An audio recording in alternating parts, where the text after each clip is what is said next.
Damos la bienvenida a una nueva emisión de América a dos voces. Como siempre, Johan Ramírez en Bogotá, Colombia, y Amir Valle acá en Berlín.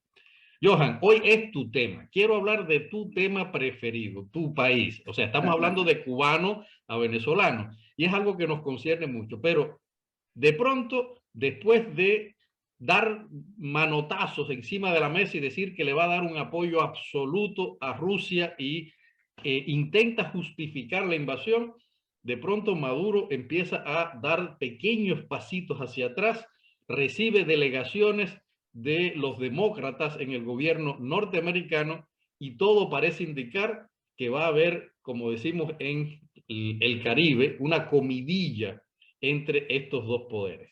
¿A qué tú crees que se deba, primero que nada, ese cambio de posición? Bueno, el cambio de posición de Maduro es un asunto de intereses, ¿no?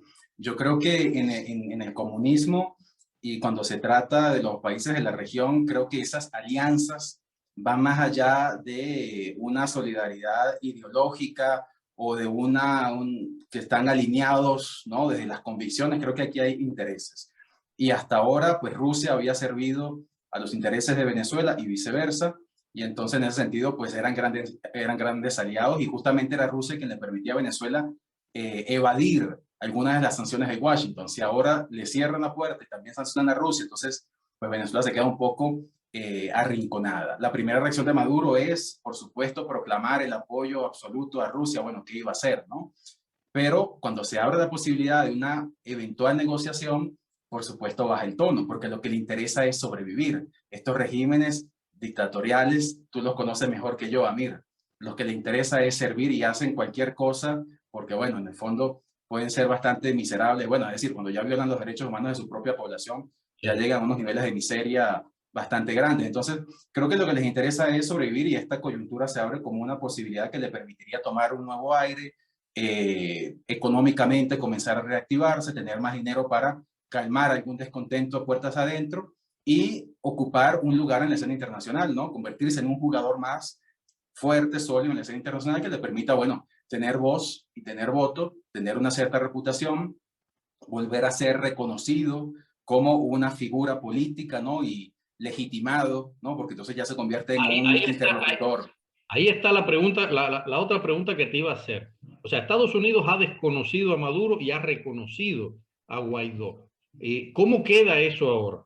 O sea, o sea, la pregunta es muy interesante, ¿no? Desde el punto de vista estratégico para Estados Unidos, reconocer a Maduro significa darle la espalda a Guaidó, es decir, la oposición queda olvidada.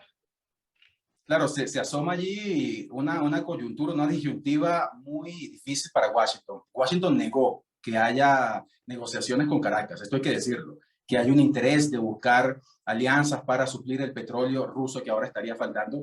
Washington negó que eso haya sucedido. Entonces estamos hablando de un poco especulaciones que hubo. Esta visita de una delegación de Estados Unidos a Caracas, por supuesto, alimenta esos rumores, vamos a decirlo, o lo pudiera confirmar de alguna forma, la liberación de dos de los rehenes, que son rehenes que tenía ciudadanos estadounidenses que estaban presos en Venezuela, fueron liberados luego de esa reunión. Entonces, todo pareciera apuntar a que hay por ahí un escenario. Ahora, sería una contradicción sancionar a un dictador, violador de derechos humanos, a un tipo que está llevando una guerra inhumana, absolutamente atroz en Ucrania, y para sancionarlo a él, entonces levantar sanciones a otro dictador, violador de derechos humanos, un tipo atroz. O sea, no tendría ningún sentido, ¿no? Sería castigar a uno, pero entonces para castigarlo tengo que quitarle el castigo al otro y quedamos en la misma. Si esto se trata de derechos humanos, no hay ninguna justificación.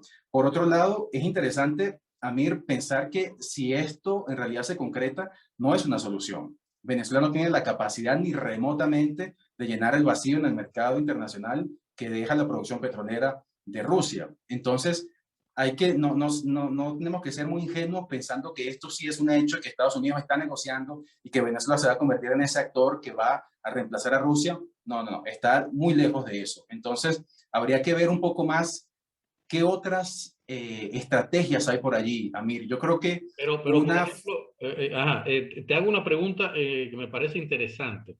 El hecho de que quizás este acercamiento, aunque sea en lo económico, le permita a Washington tranquilizar a Maduro para volver a sentarlo, digamos, en la mesa de negociaciones con la oposición, porque ya incluso él dijo que está abierto a regresar a las conversaciones. ¿No crees que por ahí puedan ir también algunas de las estrategias?